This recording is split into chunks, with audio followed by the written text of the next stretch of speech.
अस्सलाम वालेकुम, मैं हूँ अदनान उल हक और आप देख रहे हैं वॉइस ऑफ कराची। आज हमारे स्टूडियो में मौजूद हैं मुमताज़ मजदूर रहनुमा और गुलकार शायर जनाब रियाद अख्तर रहमान साहब। तो आइए हम इनसे गुफ्तगू का आगाज़ करते हैं। अस्सलाम वालेकुम रियाद अख्तर रहमान साहब। वालेकुम अस्सलाम। आप मजदूर रहनुमा हैं। गुज़िश्ता 35 सालों से हम देखते हुए आ रहे हैं कि आपने स्विट्ज़रलैंड गैस कंपनी में मजदूर लोगों के लिए, मेहनत कशों के लिए चार्टर ऑफ डिमांड भी मंजूर करवाए, उनको उनका हकूक़ दिलवाने के लिए बेलोज जद्दोजहद भी करी। मगर अभी अचानक आपको क्या हुआ जो आप सिंगिंग की दुनिया में आपने कदम रख दिया? शुक्रिया। मैं आपको ये नहीं बता सकता कि मैंने ये गाना कब से शुरू की है और शायरी, क्योंकि कुछ बातें ऐसी होती हैं जो आदमी बता नहीं सकता। लेकिन जो सामने ज़मीनी हक़ाइक़ हैं वो ये हैं कि मैं गुलकारी के साथ जो है आवाम की खिदमत भी करना चाहता हूँ। जैसे कि मुमताज़ गुलकार शहजाद राय है, अताउल्लाह सखैलवी है, बहुत से वो इब्रार हक है, ये लोग गाने भी गाते हैं लेकिन समाजी कामों में भी बढ़ चढ़ कर हिस्सा लेते हैं। तो मेरी भी कोशिश यही है कि मैं भी समाजी काम भी बढ़ चढ़ के समाजी कामों में बढ़ चढ़ के हिस्सा लूं और साथ साथ अपना जो मुझे दिली शौक़ है और मेरे अंदर भी कुछ दर्द मौजूद है, मैं चाहता हूं कि इसको भी मैं जारी व सारी रखूं। अच्छा, मैं आपसे ये चाहूँगा कि कुछ हमें सुनाए, कुछ गुलकार में गाना कोई ऐसा हो जो आपको बहुत पसंदीदा गाना हो, हम जाएंगे। दरअसल मेरा जो पसंदीदा सिंगर है वो बड़े सगीर पाक व हिंद का अजीम जो गुलकार है वो हिम्मत कुमार है पहले नंबर और मुकेश दूसरे नंबर पे। तो मैं ज़्यादातर जो मेरे आइडियल सिंगर हैं ये दोनों हैं, और तीसरा जो दुनिया की बेताज बादशाह है लता मंगेशकर साहबा हैं। तो इन लोगों के मेरे जहन के ऊपर, मेरे रूह के ऊपर इन सिंगरों की गहरी छाप मौजूद है। तो मैं ज़्यादातर इन्हीं के गानों को तरजीह देता हूँ। वैसे तो मेरी अपनी शायरी और अपनी मौसीकी में लातादाद गाने हैं जो अभी हाल ही में 6 मैंने रिकॉर्ड कराए हैं, बाकायदा वो फेसबुक और यूट्यूब पे मौजूद हैं, व्हाट्सएप वगैरह पे। और मज़ीद मेरे गाने लगभग 18 प्रोसेस में है, वो भी इसी साल आ जाएंगे। अच्छा। या अगले साल शुरू में। तो आवाम को सुकून ही पहुंचाना है, शायरी के ज़रिए पहुंचाया जाए, गुलकारी के ज़रिए पहुंचाया जाए या लेबर लीडरी के ज़रिए, ये सारे काम समाजी काम है और इंसानी खिदमत के काम है, इंसानों की रूह को सुकून पहुंचाने वाले काम है। गाना हो, लेबर लीडरी हो, सच्ची लेबर लीडरी जैसे कि मैंने की है, ये तमाम काम जो है इंसानी खिदमत के, ये वो लोग कर सकते हैं जो रहती दुनिया तक जिनकी जदोजहद होती है, जैसे कि मैं एक जदोजहद करने वाला बंदा हूँ। और आप दोस्त ताउन कर रहे हो तो आपके वॉइस ऑफ कराची के ताउन से मैं अपने काम में मज़ीद 4 चांद लगाऊंगा। और आप दोस्तों का, सोहेल हाशमी साहब, आप हैं, हमारी बहन रानी है और हमारे दोस्त बैठे हैं डॉक्टर साहब, आप लोगों की भी तारीखी जदोजहद है। आप भी लोगों को आगे बढ़ाते हैं और आपने कई अच्छे अच्छे कारनामे सर अंजाम दिए जो कि मैं देखता रहता हूँ। यही वजह है कि आपके शानदार और मिसाली कामों की वजह से मैं आपके स्टूडियो में स्पेशली आया हूँ, ताकि हम आप सब मिल के जो हम इंसानों की फलाह के काम कर रहे हैं इसको जारी व सारी रखें। बहुत बहुत शुक्रिया। आप कुछ फरमाएं।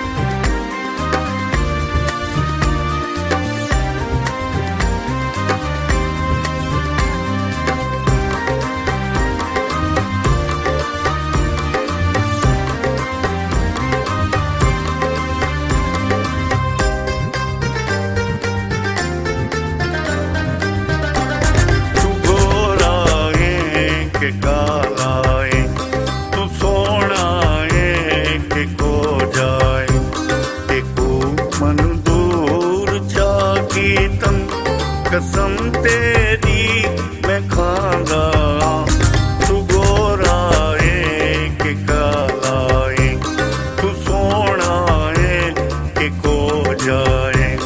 तेको मंजूर चाकी तम कसम तेरी मैं खा रहा तू गोरा है कि काला है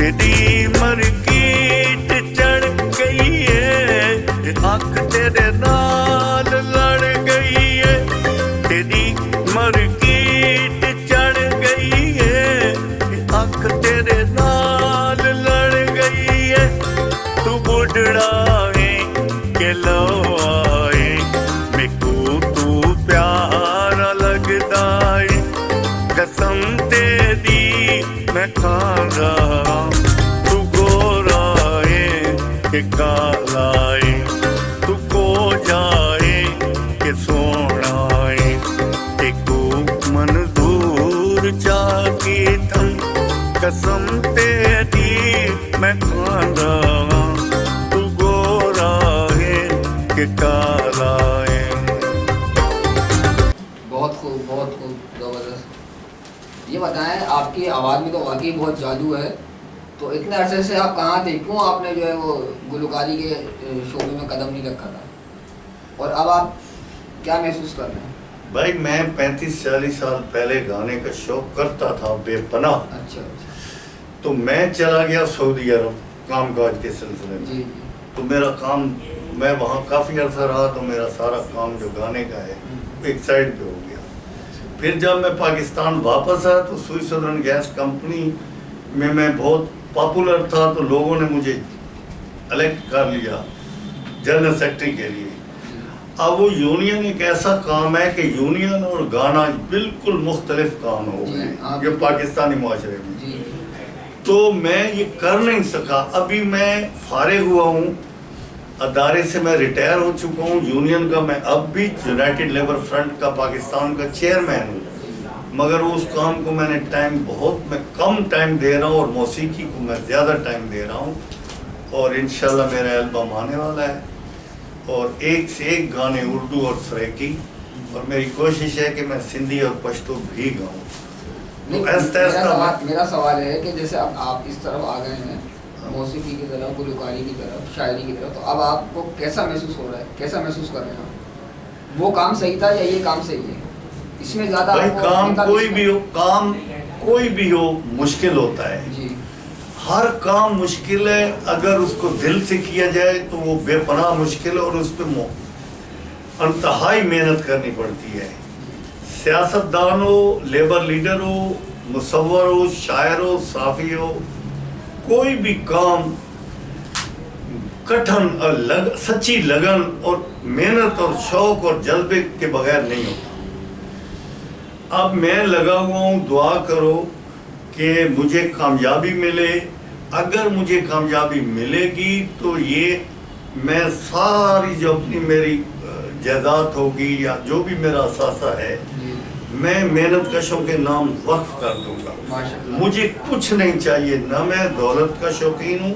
अगर मैं दौलत का शौकीन होता तो सुई सदर्न गैस कंपनी में मैंने 4 अरब रुपए के चार्टर ऑफ डिमांड कराए और मेरे चेकों पे साइन है। वहाँ मेरा जायज हिस्सा कमीशन मैंने नहीं लिया। मैंने कहा ये भी मजदूरों को दो। मैं आज भी किराए के मकान में रहता हूँ, आके देख लो आप। तो मुझे दौलत का कोई शौक है नहीं, मुझे इंसानी खिदमत का कुदरती तौर पर शौक है, खा वो गुलकारी के ज़रिए हो या लेबर लीडरी के ज़रिए हो या कोई और तरीका NGO हो या जो भी। अच्छा, आप इस प्लेटफार्म से मतलब आखिरी इख्तिताम पे मैं आपसे पूछूंगा कि कोई कौम के नाम कोई पैगाम देना चाहेंगे आप?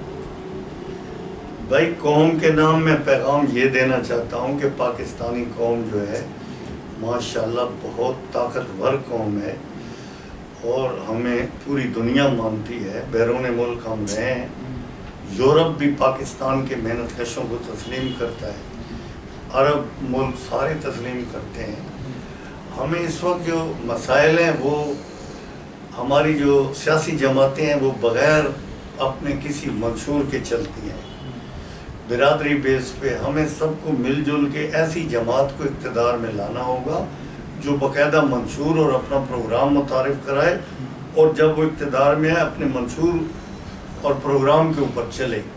क्योंकि हम अक्सर देखते हैं कुछ लोग एजेंडा लेके आते हैं गरीबों को ठीक करने के लिए, उनकी तालीम, तरबियत, सेहत, रोज़गार देंगे, ये तरह तरह की बातें, लेकिन नतीजा उसके उलट निकलता है। मसाइल की भरमार है। पाकिस्तान बड़े सगीर एशिया में एक इंतहाई ख़तरनाक सूरत हाल से दो चार है। तो उस सूरत हाल से हम निकल सकते हैं। हमारे अंदर वलवला भी है, जोश भी है, जज्बा भी है, अकल भी है। बस एक चीज़ की कमी है, वो है कौमी इत्तेहाद। जिस दिन कौमी इत्तेहाद पैदा हो गया और हम सब एक हो गए, रंग, नस्ल, ज़बान और मज़हब से बाला तर हो के हम पाकिस्तानी एक, जैसे दुनिया में हम जाते हैं तो वहाँ हम अपनी शनाख्त पाकिस्तानी से कराते हैं। यहाँ हम पाकिस्तान में आके मुख्तलिफ टुकड़ियों में तकसीम हो जाते हैं। तो जिस दिन हम पाकिस्तानी बन गए, पूरे पाकिस्तान के लोगों ये जहन में डाल लिया कि हम सच्चे पाकिस्तानी हैं, तो हमें दुनिया की कोई ताकत आगे बढ़ने से नहीं रोक सकती। बहुत बहुत शुक्रिया आपका। हमारे साथ मौजूद थे रियाज अख्तर रहमान साहब, जो कह रहे थे पाकिस्तान की तरक्की और आवाम की खुशहाली के लिए कौमी इत्तेहाद की ज़रूरत है। इसके साथ ही अदनान उल हक को इजाज़त दीजिए। अल्लाह हाफिज़। देखते रहिए वॉइस ऑफ कराची।